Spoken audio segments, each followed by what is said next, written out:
The last quarter of every school year is such a strange balancing act. With one foot, we're finishing things up, making sure we have everything covered for the year, prepping for state testing, planning for end of the year activities, and more.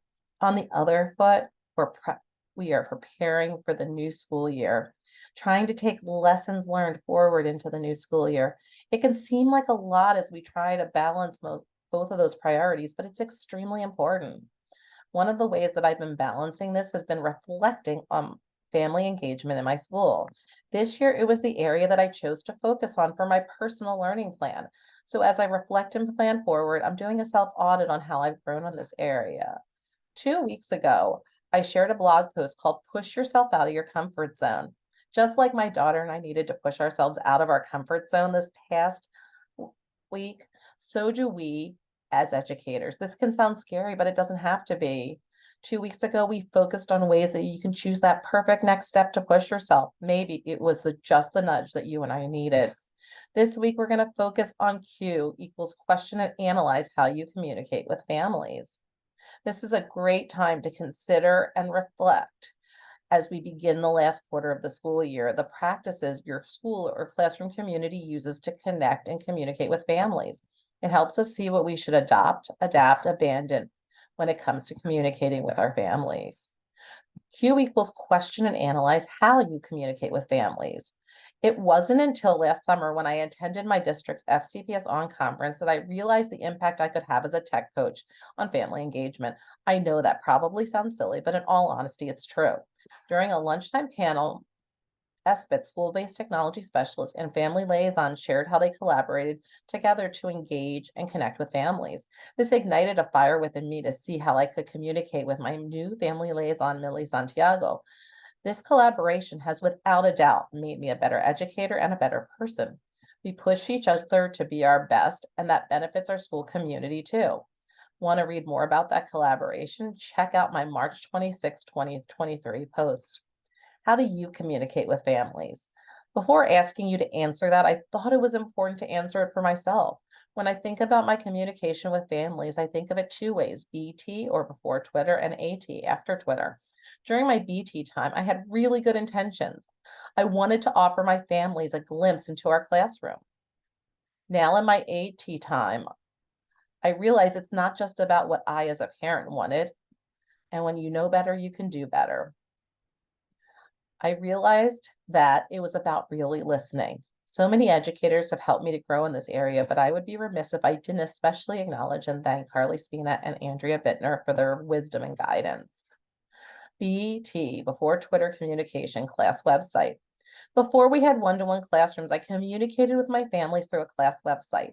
The platform for that website took many different forms. Some years I hosted a domain, while other years I used tools like Luna and Weebly to create a class website. I used this website to post assignments and announcements, but my favorite part of the website was sharing our class blog daily as we reflected on our day together. It was a great way to bridge the gap between home and school. As a parent myself, I wanted to make sure my students shared what we were up to in class. After Twitter, AT, feeds, hashtags, and more. In 2017, when I joined Twitter as part of my new school community at the time. I had no idea the impact it would make on me as an educator and on all my students. I formed a class Twitter account and started sharing what was going on in my fifth grade classroom more. While posting, I would tag my school and its hashtag. Families started following our class, and I could see right on time updates. It was a great way to tell our classroom story. As an added benefit, I noticed how Twitter connected us to other classrooms, both inside and outside the building. When I became a tech coach in 2018, I was so excited to share how Twitter could empower communication with families. In the time that I was at our school, our Twitter use exploded as colleagues saw the value of this medium linking our tweets with the school hashtag. I also became the school webmaster and began to learn more about how I could use a website to communicate to our school community. After Twitter, AT, a community check. This past year, I've been immersed in my ISTE certification journey.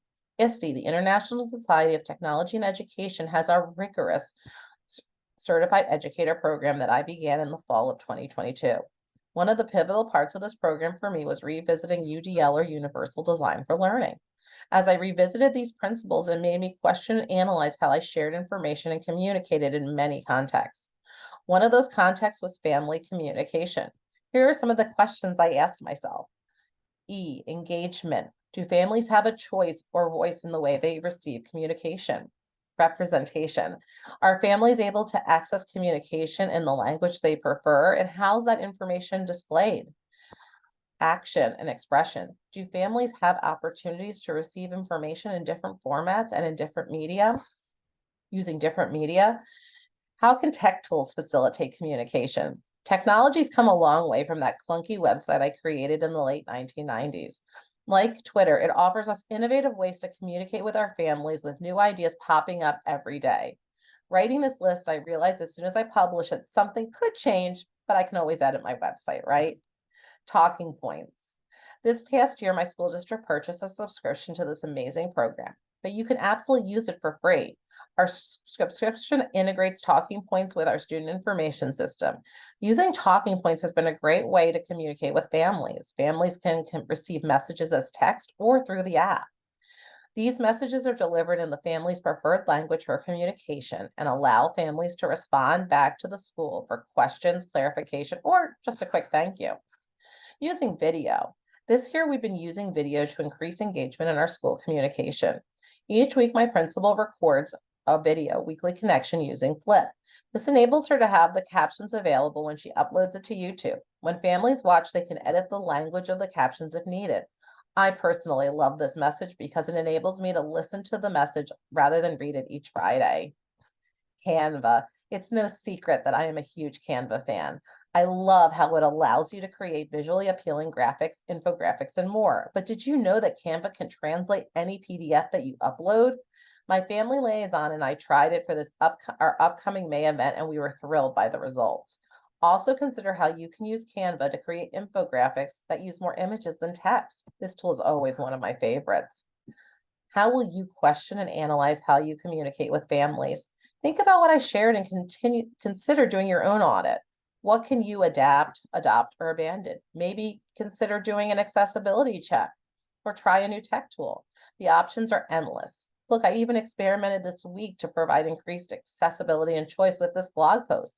Let me know what you think of it. Communicating with families is a work in progress and essential as we work to amplify student learning and engagement.